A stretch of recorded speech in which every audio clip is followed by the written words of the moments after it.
Welcome back to An Audience of One by JannahVersity, in which we deliver spiritually uplifting and motivational content to individuals who need a reminder that they have worth, that they have value, and that they have gift that they need to share with the world.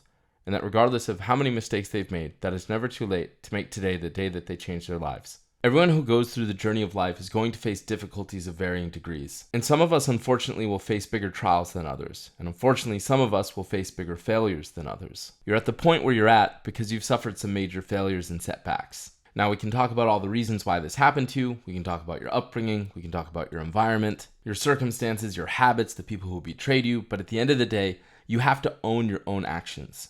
For better or worse, you experienced your fall and it was a difficult journey. Part of what made it so difficult was your desire to be better, your desire to be somebody else, and your remorse for failing yourself and for failing others. Throughout this process, you allowed your despair to be the driving force in your action as well as inaction, which only prolonged your stay in the resort of the abyss. And when you're in that state of despair or depression, all you can think about is everything that you've done wrong. You think about how you've wronged yourself, you think about how you've wronged other people, you think about how you've disappointed yourself and how you've disappointed others. You're ashamed of how you allowed others to harm you. You're ashamed of all of the opportunities that you've lost. And because of all of these negative feelings, you've essentially given up on yourself. You feel like you've made too many mistakes, like you're unforgivable, and that you're too far past the point of return. So you've given up on caring how much further into the darkness you fall. When you feel like you're unforgivable, you feel as if there are no bad deeds that you could do that could make your situation any worse. And when you do this for an extended period of time,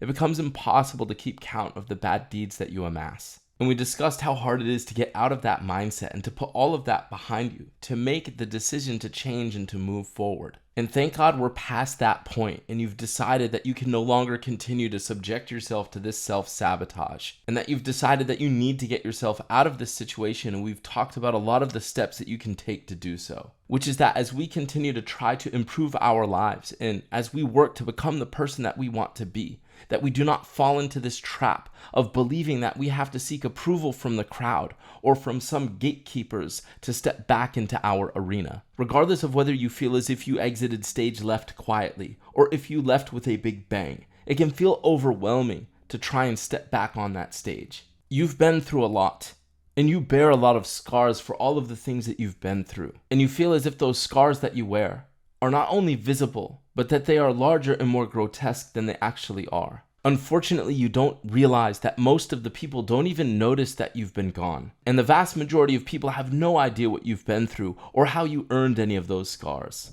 In fact, you may be able to just start right where you left off, and the vast majority of people would be none the wiser. But let's be real, that's not how you feel. That's not how anybody feels who's been through anything similar to what you've been through. So it can be scary to get back on stage. Up until now, you most likely have just been working on yourself, working on your health and fitness, making sure that you keep your environment healthy and positive. You've been working on your character, working on your prayer, working on your spirituality. But eventually you get to the point where either you want to enter new arenas or you want to enter the arenas that you previously worked in. And the issue that you're going to run into is that you've spent years feeling ashamed, feeling like you're not worthy of forgiveness or worthy of redemption. And although you've trained yourself to shake these thoughts and overcome these feelings, it can be extremely difficult to shake the fear of the judgment that others will lay upon you. People can act tough all they want, but it's natural for humans to be concerned and have thoughts of what will they say, what will they think, will I be accepted or will I be shunned? Unfortunately, this fear of how others will view you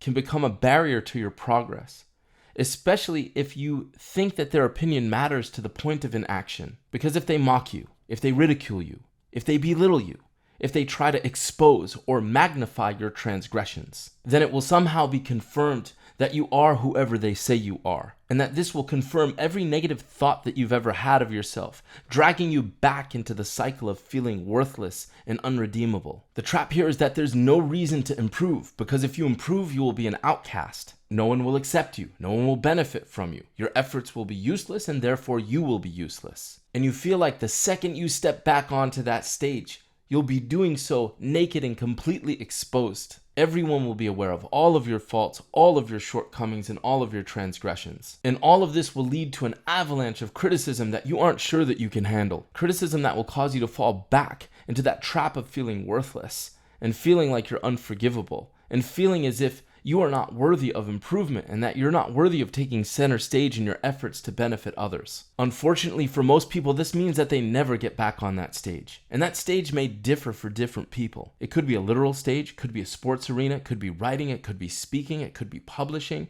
It could be just getting back to the community that you were once a part of and active in. So you have to understand that all of this negative self-talk is absolute nonsense that you have to shut down and get out of your head for many reasons. First and foremost is that you have to remember that you're not doing this for them. You're doing this for you, you're doing this for God, and you're doing this for those whom you're responsible for. And anyone not on this list, to hell with them. The second is that this is a fictitious problem that we worry about, where we say to ourselves, what will they say if I fix my situation? What will they think if I become successful? Well, the only way that you'll have to worry about that is if you do. And at the end of the day, it's not where you were, it's where you're at. And although the prospects of being smashed by the world of opinionated haters may seem scary, at the end of the day, these clowns will only notice you if your efforts to improve yourself are successful. So instead of focusing on the inevitable hate that success incurs, focus on the rewards of your efforts, which is your improvement. Let these jokers think what they want to think. You're beyond them at this point. The moon doesn't bark at the dogs, and the mountain isn't moved by the howling of the wind. Successful and healthy people do not criticize and hate on other people who are trying to improve themselves and bring benefit to the world. Haters are people that have too much time on their hands and lack the focus to pour into their efforts to improve themselves and to change their own situation. They are typically people with low self-esteem who oftentimes have their own mental health issues and can't get their life together, so they focus on other people. These are not the type of people that you need to spend a moment of your life thinking about, never mind seeking permission from them to improve your own life. You don't need approval of the crowd or the comments or the likes or the followers. If the whole world despises you, you don't cease your efforts to please the crowd, especially when the crowd is actively cheering your destruction, or when the crowd wants you to be quiet and be some insignificant ghost to the world. It just means that they're not your crowd.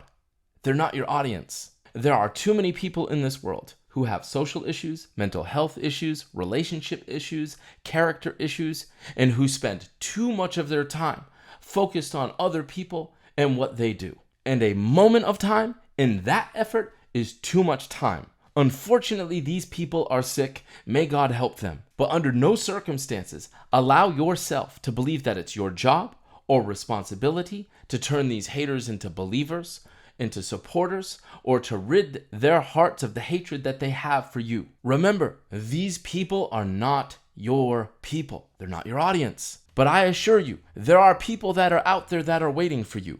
They're waiting for your message. They're waiting for your service. They're waiting for your benefit that you have to provide the world. These are people that don't even know you yet, but are deprived of what your full functioning self has to offer. So don't rob them of the gift that you have to give to the world, because they see someone else's treasure as their trash. You can be the most popular man in the world, and you will have haters. So this is not something that you can work to eliminate. It is part of the game. The more successful you are, the more haters you will have. The bigger the target, the more scopes that are aimed at it. So you have to come to terms with the mental composition of the type of people who would spend their lives concerned with putting down others, especially when it's putting down those who are trying to better their lives and be a benefit to the world. And remember, anyone, and I mean anyone, who would try to criticize you for trying to improve your life is an absolute loser, who is probably so deep in his or her own mess of a life that the only happiness that they feel they can find is through trying to pull others down to their level,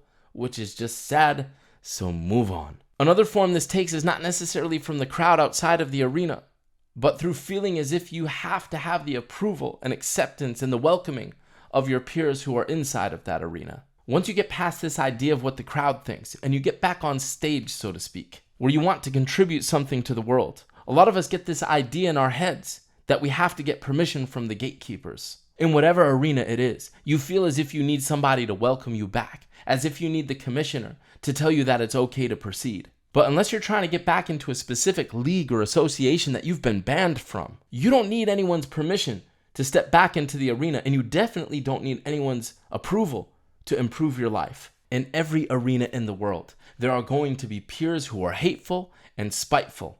People who feel as if the arena is only for them, either because they're arrogant or because they're afraid of sharing the spotlight, or because they have unaddressed issues of their own, or all of the above. These people have no authority over you, and especially if you're trying to benefit people in any capacity, you should completely ignore them. If you're trying to make a change in some sector of the world, it's most definitely because there's a gap. There's a festering wound that's been left untreated. That means that you're going to be a disruptor, and disruptors don't ask for permission. They just get out there and they get to work. You have to understand this. If I'm trying to save lives, if I'm trying to benefit people, and somebody comes around and says, I'd like to help, I'd like to contribute to the effort. If I'm being sincere, there's no way I'm putting down somebody who wants to contribute to that effort. If I see a certain avenue as a method for improving my life, there's no way I would discourage somebody else from taking that same avenue. So again, there are a lot of sick people out there who are carrying their own baggage, and they want to offload it on you by putting you down. There are people out there who have ego and pride and do not want to share the spotlight. And there are people out there who do not want you shining a light on a festering wound that they themselves have neglected to address. Regardless of whatever their issue is, you do not need permission to improve your life or to benefit others. Life is short. You have a limited time here. You need to spend it getting to work. You do not need to spend a moment of it thinking about what other people think or how they care about the work that you do. You do not need people to welcome you back. You do not need people to celebrate your return. People who feel like they need to be the gatekeepers of the arena, or people that feel like they cannot share the spotlight, usually have so many internal problems of their own that you should feel sorry for them if you feel anything at all. You have to remember who you're doing this for. You're doing this for you, you're doing this for God, and you're doing this for whoever can benefit from it. Everyone else can keep it moving. You don't need anybody to say, hey, you're good enough. Hey, we need you.